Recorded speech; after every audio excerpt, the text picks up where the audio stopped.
Febri itu algojo yang luar biasa, Pak. Oke. Ketika dia melakukan penindakan-penindakan, walaupun dia kotor gitu ya.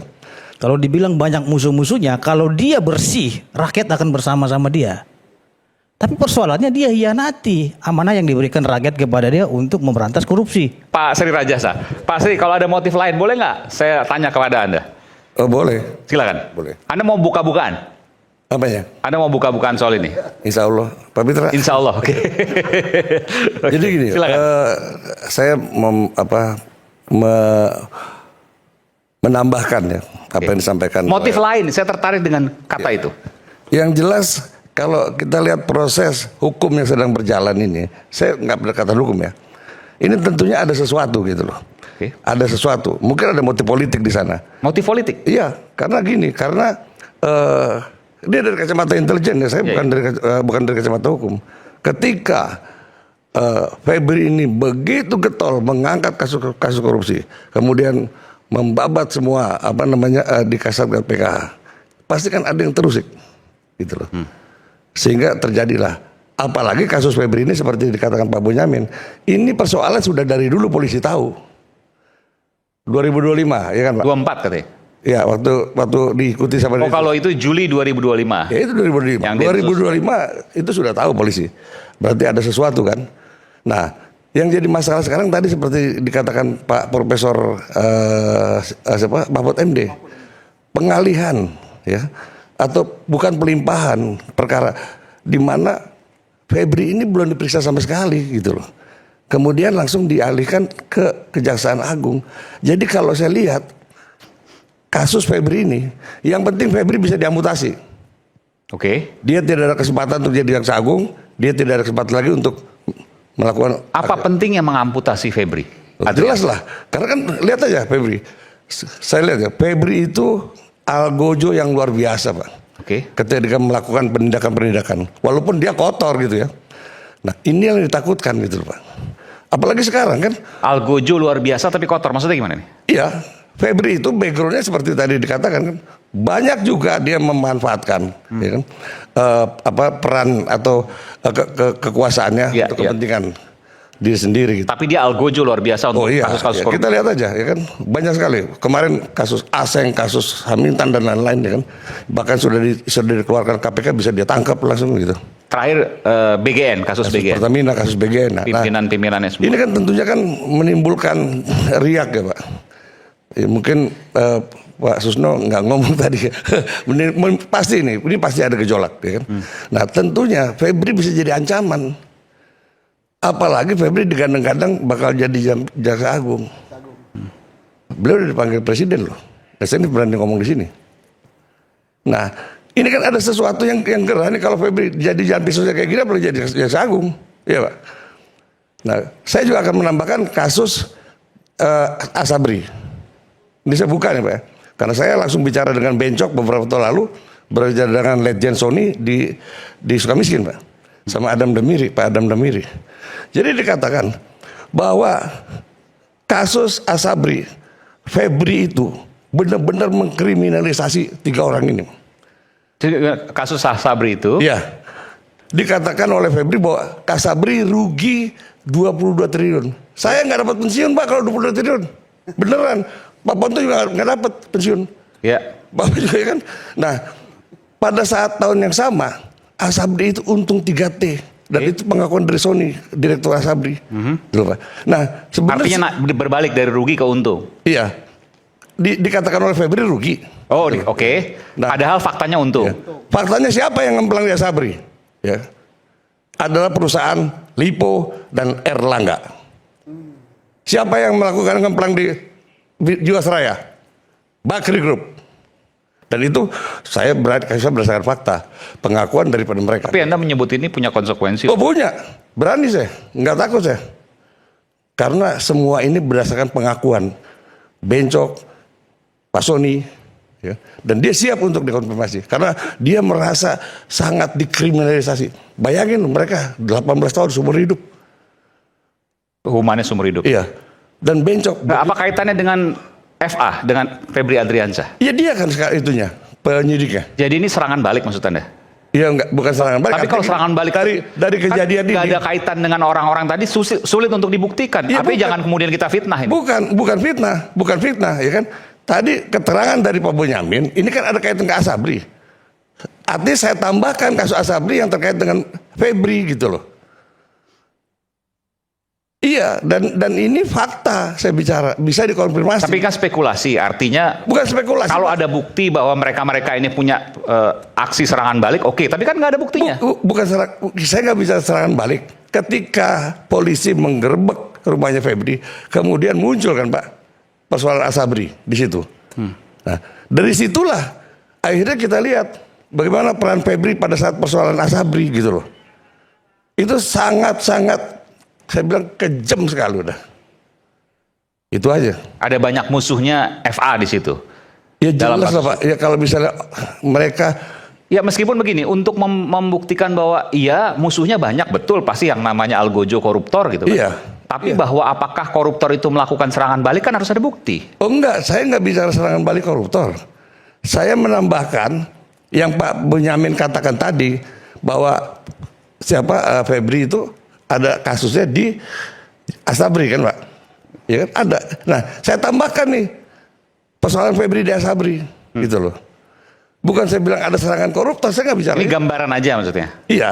Oke. Nah kemudian kalau saya lihat dari proses hukum tadi ya, kemungkinan besar Febri akan lakukan Pra-peradilan. ya kan? Karena memang Dan kemungkinan akan bebas? saya nggak tahu persis, tapi yang jelas dia akan lakukan pra-peradilan. Nah, kemudian karena gini, lihat dari proses yang hukum yang sudah berjalan, ini sasarannya cuma Febri.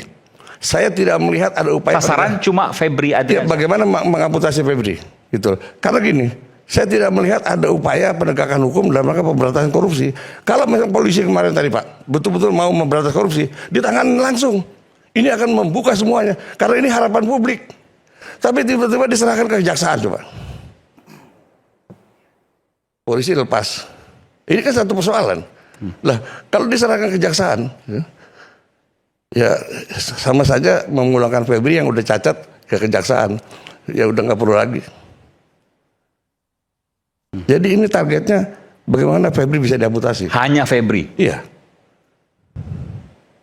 Itu dari analisa intelijen Pak ya, bukan bicara hukum. Iya. Ya jadi sampai di situ kalau menurut saya. Nah tadi kalau bicara kunci mengunci, ya kalau di Intel itu semudah membalik telapak tangan Pak, ada sekolahannya. Jadi berbagai macam kunci apa segala macam. Berangkas tadi. Iya, apalagi berangkas. Berangkas paling gampang. Berangkas paling gampang. Iya, ketimbang kunci motor. Penggalangan tadi Iya. yang dilakukan. Oke, ada komentar soal itu silakan Bung Mitra. Baik, terima kasih Jadi Bang Arman. ngeri-ngeri sedap apa yang disampaikan oleh Bung Ya, Tri saya Rajasa. ingin menanggapi. Yang Meskipun pertama, soal kebenarannya saya sendiri, ya, apa terlalu jauh untuk kemudian berspekulasi?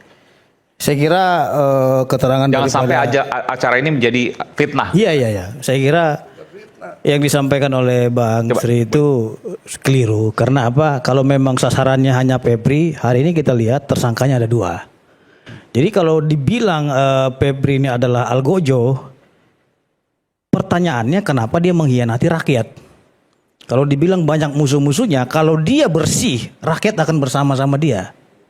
Tapi persoalannya dia hianati amanah yang diberikan rakyat kepada dia untuk memberantas korupsi. Saya nggak bilang Febri bersih Pak, itu aja. Iya, artinya Algojo banyak yang ingin memusuhi dia, kan begitu? Ya nggak Algojo dalam arti kata.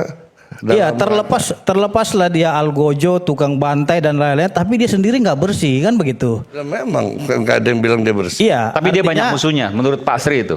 Ya jelas lah. Oke. Artinya kita sepakat bahwasanya EPA ini telah mengkhianati presiden dengan dia melakukan tindakan-tindakan yang mengkhianati rakyat. Bang Aiman, yang pertama saya ingin mengapresiasi Kortas Tipikor ya. Ini sebenarnya kasus ini dari 8 Mei 2024. Oke. Ya. 2 tahun persis itu. Iya, sudah tahun lebih diikuti bahkan. dan sudah dimonitor terus, kan begitu. Jadi ini kasus diselidiki juga- dari 8 Mei 2024. Iya. Jadi kasus ini Anda punya data valid soal itu ya? iya, jadi kasus ini nggak segampang apa yang kita pikirkan. Jadi Kortas Tipikor juga sangat hati-hati betul dalam menangani kasus ini. Oke. Karena apa? Karena di sini yang ingin ditelusuri itu dalam 3 kasus besar itu ada keterlibatan daripada aparat penegak hukum, seorang ahli hukum, kan begitu.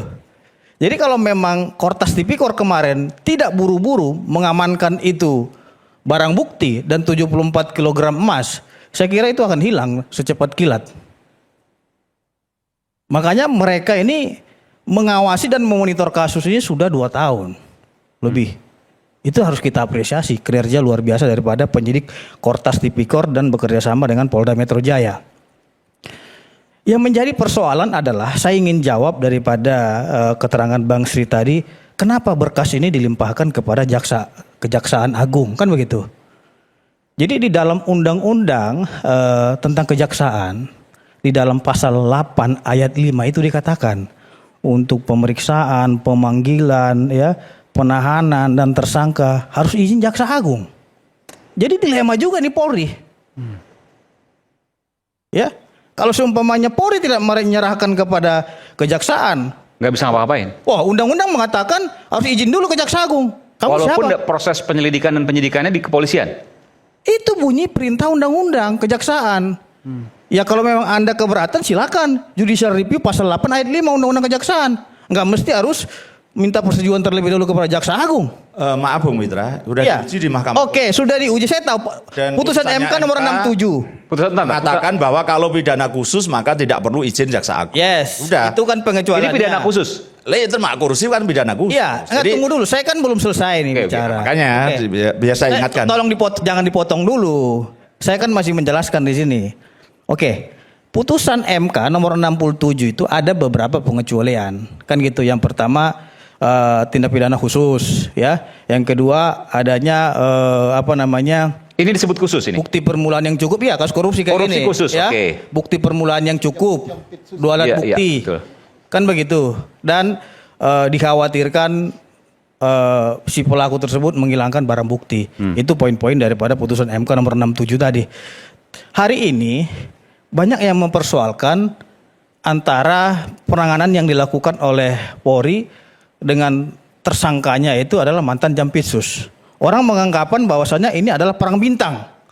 Dan ini perang institusi. Ini juga yang harus dijaga oleh Polri. Jangan sampai orang menganggapan, oh ini adu kuat nih antar institusi. Padahal tidak. Yang dibantai itu adalah oknum. Yang kata netizen itu adalah maling teriak maling. Artinya dia memberantas korupsi padahal yang bersangkutan juga melakukan perbuatan tercela. Bagaimana didukung rakyat seperti itu? Kalau dia bersih, rakyat pasti akan mendukung dia 100%.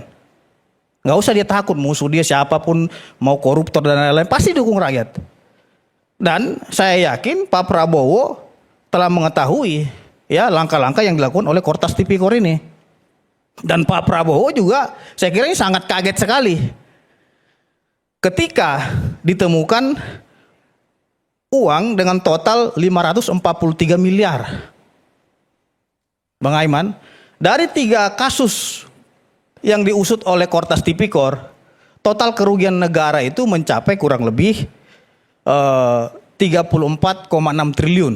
Oh, ini yang sekarang ini. Keterangan daripada Per hari ini. iya 34,6 triliun. Sebentar. Dalam Dari kasus 3 kasus itu potensi kerugian negara. potensi kerugian negara. Iya. Bahwa yang disita sebanyak 543 miliar. termasuk 74 kg tadi. Iya, Di luar artinya, itu kan. artinya Bang Aiman, yang baru Potensi ditemukan kerugiannya itu 34 triliun. 34,6 triliun. Oke. Artinya Bang Aiman, yang baru ditemukan dalam kasus ini baru 1,57%.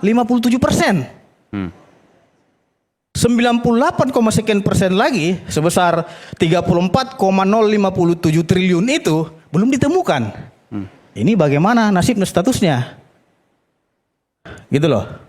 Jadi saya juga di sini membuat diagram praduga tak bersalah. Mungkin bisa ditampilkan dulu nih. Oke, silakan. Ya. Ini diagram praduga tak bersalah. Sambil kita putarkan. Mungkin bisa diputar dulu. Oke. Ini yang petisi Ali buat. Oke, soal apa ini? Ini soal bagaimana kasus mereka ini? melakukan suatu perbuatan berdasarkan pendapat dan pandangan petisi ahli. Oke? Iya. Kita Ini kasus telah ini ya, memetakan Fani di Febri sini Adriansyah. Ada, saya tidak menyebut nama dulu ya, karena ini temuan kita. Di sini ada FH, Ini eksklusif nih. NH, Bung Pitra, ini PR. belum pernah diungkapkan sebelumnya? Belum, baru Eksklusif, di oke. Rakyat Bersuara. Dan ada lagi nanti lebih eksklusif lagi surat dari seseorang kepada Oke. Rakyat Bersuara. Dan ini nanti akan saya bacakan Nanti di segmen Ya. berikutnya, oke. Jadi Oke, kita tahan dulu ya. Ya. Saya coba untuk jelaskan ini selepas jeda. Isu hangat kadang bikin penat, apalagi kalau tidak bisa mencerna dengan cermat. Jangan lupa secangkir kopi yang hangat dan nikmat untuk menemani kebersamaan dalam program Rakyat Bersuara. Bersama saya Aiman Wicaksono. Kita akan segera kembali dengan eksklusif penjelasan dari Pitra Romadhoni terkait dengan kasus ini. Sesaat lagi.